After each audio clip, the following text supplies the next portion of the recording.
चल डमरू वाले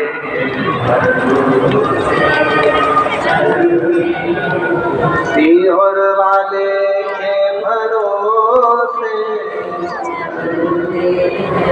काशी वाले के भरोसे चल हम तो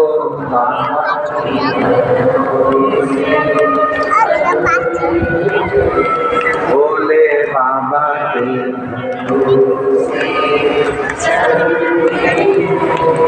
तो लोग कहते हैं कि हमें भगवान दुख क्यों देता है? हॉस्पिटल में एडमिट हो गए, सारा ट्रीटमेंट हो गया, तो भी घर जा रहे हो, तो थोड़ी ना थोड़ी दवाई डॉक्टर देकर घर की भेजता है। उसी तरह ऊपर उठाने के बाद भी भगवान तुमको पृथ्वी पर थोड़ा दुख देकर इसको लेते जाए, थोड़ा थोड़ा थोड़ा थोड़ा दवाइयाँ देते रहोगे तो आएगा, तो भगवत भजन स्मरण आएगा, जपोगे भजोगे उसको। हिम्मत मत हार। अगर बढ़े निकल, जितनी मेरी बेटियां बैठी है, जितने मेरे बेटा बैठे हैं, जितने पत्र है जयपुर में, जितने पत्र आए हैं, सारे पत्रों में सबसे ज्यादा पत्र सर्विस के, नौकरी के, सरकारी नौकरी के, बीमारी से अच्छे होने के, बच्चे होने के, बहुत हिम्मत मत हार। बेटियां सोचे कि मेरी सरकारी नौकरी नहीं लगेगी, बेटा सोचे मेरी नौकरी नहीं लगेगी, मैं अच्छी पद पर नहीं जाऊंगा। हमने पहले भी कथा में कहा, दुनिया में ऐसी कोई कुर्सी नहीं बनी जिस पर तुम नहीं बैठ सकते, बस तुम्हारी मेहनत तुमको चाहिए, तुम्हारा परिश्रम तुमको चाहिए। अपनी मेहनत को 4 गुना करो, रात दिन एक करो, खूब पढ़ो, और साथ में शंकर भगवान पर भरोसा कर एक बेलपत्री के बीच वाली पत्ती पर शहद लगाकर शिव को चढ़ाकर फिर एग्जाम में जाओ, बाबा तुमको निभाएगा और तुम्हें मंजिल तक पहुंचाएगा। जो माताएं कहती है मेरे 15 साल हो गए, 8 साल हो गए, 10 साल हो गए, 25 साल हो गए, मेरे घर में औलाद नहीं है, संतान नहीं है, किसी के सामने जाकर मत घबराओ। बन सके तो एक बार कुबेरेश्वर धाम आओ, बाबा का कंकर शंकर पूजन करो, रुद्राक्ष लो, और नहीं आ सकते हो तो भी सफेद आंकड़े की जड़ का प्रयोग 1 बार नहीं, 5 बार नहीं, 10 बार करो। पशुपति व्रत बाबा के करते रहो, पीछा मत छोड़ो, और बाबा के भरोसे रहकर बेलपत्री की पीछे वाली जो डंडी होती है, पीछे जो ये ओट होती है, इस ओट को तोड़कर अशोक सुंदरी वाली जगह पे चलाकर इसको खूब चबाओ, खूब चबाओ, खूब चबाओ, दोनों बनेगा। मेरा बाबा भले 25 साल क्यों ना हो गए हो, इस व्यासपीठ में तो देखा है जिसकी उम्र 55 साल की हो गई तो भी मेरे बाबा ने उसको औलाद दी है।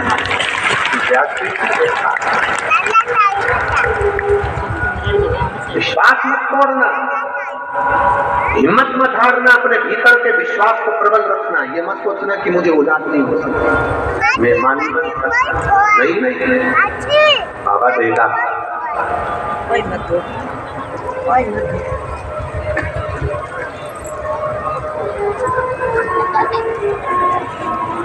दरबार में भोले बाबा के दुख दर्द मिटाए,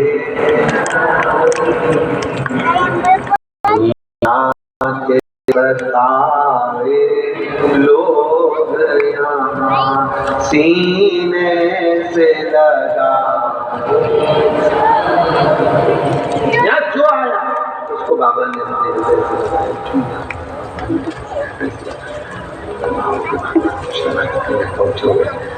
भगवान के चरणों में आओगे हृदय से लगा। शिव है, शंकर है, गढ़वानी है, प्रकार का शिव। हिम्मत मत हारो, तुम्हारी हिम्मत, तुम्हारा भरोसा, तुम्हारा विश्वास, जब तुम्हारी हिम्मत, तुम्हारा विश्वास रहेगा, सुख हिम्मत, भरोसा, विश्वास जब पूर्ण रहेगा तो सुख मिलेगा। अपना भरोसा तो रखो। ना विश्वास तो रखो, दृढ़ विश्वास। और जितने बैठे हो कथा में, पंडाल के अंदर, पंडाल के बाहर, जितने पंडाल लगे हैं सब पंडाल, जितने बैठे हो, आज दुर्गाष्टमी है, मेरे शक्ति और शिव का दिन है। विश्वास के साथ कहते हैं मेरे बाबा तुम्हारी गोदी में बहुत खुश देगा, बहुत खुश देगा। विश्वास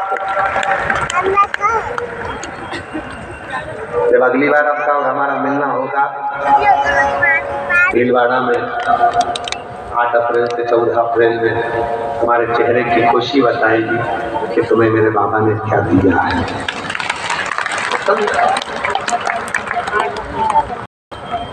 आगे वर्णन आया है, माँ पार्वती जी शिव जी को कह रही है कि ये विष आप दिए हैं। शिव कहते हैं कि तू काल से बचा सकती है क्योंकि तू काल रात्रि है, काल से बचा सकती है, तू काल रात्रि। आगे वर्णन आया, सुंदर प्रसंगों का स्मरण कराते हुए 12 ज्योतिर्लिंग का स्मरण। अमृता जी चंचुला देवी को प्रथम ज्योतिर्लिंग सोमनाथ जी का वर्णन करते हैं। चंद्र की काया का रोग हो गया था, चंद्र को रोग हुआ, कोई कष्ट हुआ, कहीं चंद्र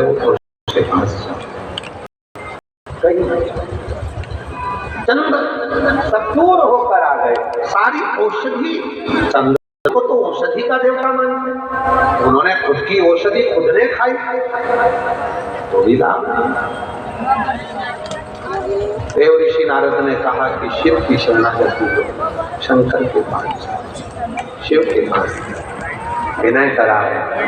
बाबा भोलेनाथ ने कृपा की और चंद्र देव की काया के रोग से मुक्त करा। शिव जी का नाम सोमेश्वर नाथ, सोमनाथ हो गया। कार्तिकेय जी रुष्ट होकर चले जाते हैं, श्री सेलम पर बैठ जाते हैं। भगवान शंकर पार्वती को मना कर लाते हैं, बाबा मल्लिकार्जुन के रूप में विराजमान। फिर अगला वर्णन आया महाकाल बाबा का। भूषण नाम के राक्षस का काल बनकर शिव जी प्रगटे तो शिव महाकाल बाबा। ओंकारेश्वर विंध्य नामक पर्वत के तप करने से भगवान शिव ओंकार के रूप में विराजमान। नर नारायण ने तप किया, शिव से पुकारा, शिव केदारेश्वर के रूप में प्रकट हो जाते। कुंभकर्ण का बेटा भीम जब पृथ्वी पर दुराचार करता है, उस भीम को मारने के लिए भगवान शंकर प्रकट होते हैं और भीम का संहार कर भीमा शंकर मनु शत्रुपा तप करते हैं। उनके तप की प्रबलता से भगवान शंकर स्वयं विश्व का भरण पोषण करने वाले विश्वनाथ बन जाते हैं। गौतम बाबा पर गौ हत्या का दोष संत ब्राह्मण लगाते हैं।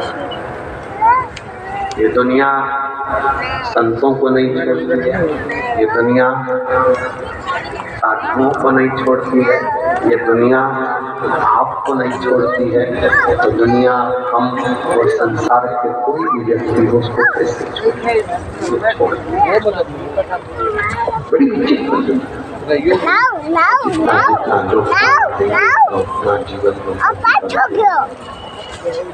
ये मत सोचना कि तुमको ताने पड़ रहे हैं या गाली पड़ रही है तो आप नीचे जाओ। नहीं, ताना जिसको दिया जाता है, गाली जिसको दी जाती है, वो उन्नति की सीढ़ी पर ही चलता है। गौतम बाबा की पत्नी अहिल्या ने स्मरण किया, शिव ब्रह्मा विष्णु महेश लिंग के रूप में प्रकट हुए, त्र्यंबकेश्वर के रूप में विराजित होते। रावण भगवान शंकर का शिवलिंग लेकर जा रहा था, वैद्यनाथ जी के रूप में विराजमान हो जाता है शंकर भगवान। दारूक नाम के राक्षस का संहार करने के लिए भगवान नागेश्वर बन जाते हैं। और भगवान राम लंका पर चढ़ाई करने से पहले शंकर जी की स्तुति करते हैं, तो भगवान शंकर रामेश्वर बन जाते हैं। रामेश्वर के रूप में विराजमान रामेश्वर के वर्णन आया। कृष्णेश्वर का सुधर्म नाम के ब्राह्मण, जिनकी धर्म पत्नी का नाम सुषमा है, सुदया है, घुष्मा को बेटा हुआ पर सुदेहा को संतान नहीं हुई, तो अपने बेटे को घुष्मा से लेकर सुदेहा को दे दिया। सुदेहा ने उस बालक को लिया, पाल पोस कर बड़ा करा, शादी करी, बहू आ गई। बहू को मालूम पड़ा कि मेरी असली सास तो घुष्मा है। सुदेहा को पूछना बंद कर दिया, गुस्सा आ गया, क्रोध आ गया। तो सुदेहा ने अपने बेटे के टुकड़े करे बांध दिए, टुकड़े कर कर कपड़े में बांध कर उसको तालाब में ले जाकर फेंक दिया। तालाब में ले जाकर जैसे फेंका, 6 दिन 7 दिन निकल गए। घुष्मा पार्थिव शिवलिंग का निर्माण करती थी, उसकी पूजन कर कर विसर्जन करने के लिए जाती थी, और घुष्मा उसको विसर्जन करने के लिए चली। तालाब के किनारे पर पहुंचकर घुष्मा के मन में आया कि बहुत दिन से मैंने अपने बेटे को नहीं देखा, मैंने अपने पुत्र को नहीं देखा।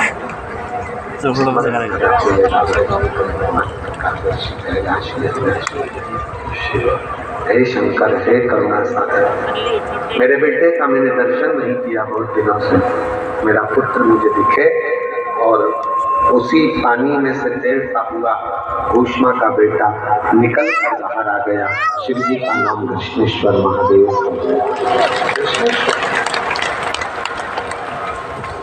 12 ज्योतिर्लिंग का स्मरण स्वयं तुमरुका जी माता चंचुला देवी को कराते हैं, और चंचुला देवी उस कथा को श्रवण करती है। उसका पति बिंदुक से प्रेत योनि से छूट जाता, देव योनि में आ जाता है। चंचुला आंखों से आंसू बहा रही। शिव जी ने रोका, चंचुला क्यों रोती है, क्यों रुदन करती? मेरा पति बिंदुक प्रेत योनि से मुक्त हो गया, उसने धाम, वो अपने धाम चला गया, और मैं मेरे पति के लोक में जाना। शिव जी ने तुरंत चंचुला देवी को अखंड सौभाग्यवती कर अपने पति के लोक में भेज दिया।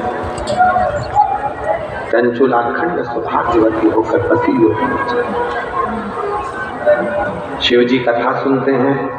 ईश्वर होरा बनकर भगवान शंकर पार्वती जी ने तुमरुका जी से कहा, तुमरुका जी तुम्हें दक्षिणा में मैं क्या दूं, क्या प्रदान करूं दक्षिणा में? तुमरुका जी ने